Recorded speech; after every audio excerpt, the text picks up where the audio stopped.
We're going to have more on the data in just a moment, but first, we've got some breaking news from the Treasury Department. Eamon Javers joins us right now with the details on that. Eamon.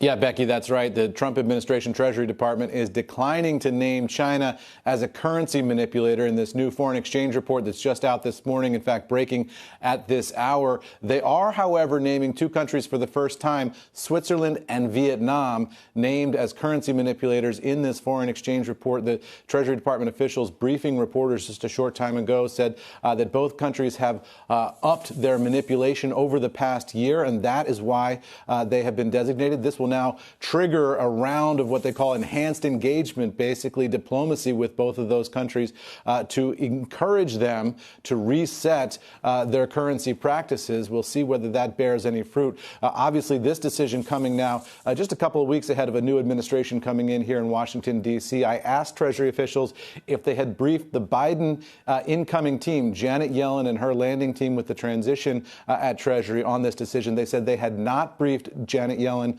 or any of the Biden officials, but that they will do so soon. They said this was strictly a Trump administration decision. And so there it is, not naming China as a currency manipulator, but they are naming Switzerland and Vietnam. Back over to you, Becky.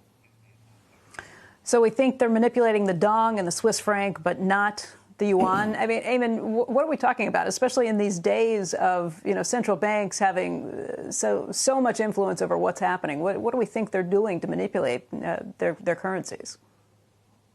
Well, it's not clear, but what the officials on the call just said is that the intervention on the Vietnamese side amounts to about 5% of their GDP. On the Swiss side, they said it amounts to about 14% of their GDP. And it could be sort of a reflection of what's going on in the global economy. The Vietnamese economy being impacted because of U.S. tariffs on China, so much of the supply chain moving into Vietnam. That's causing sort of an upheaval in the Vietnamese economy. And in Switzerland, you are seeing sort of this flight to safety in terms of COVID with Switzerland. So there might be an implication there as well. Officials say that they've talked to officials in both of those countries.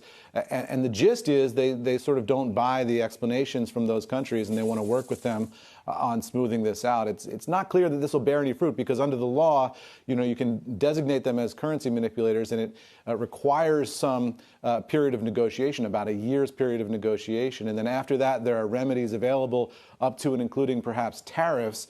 But all of those decisions for any remedies will be up to the Biden team when they come in, and it's not clear where they're going to land on this, Becky. Shepard Smith here. Thanks for watching CNBC on YouTube.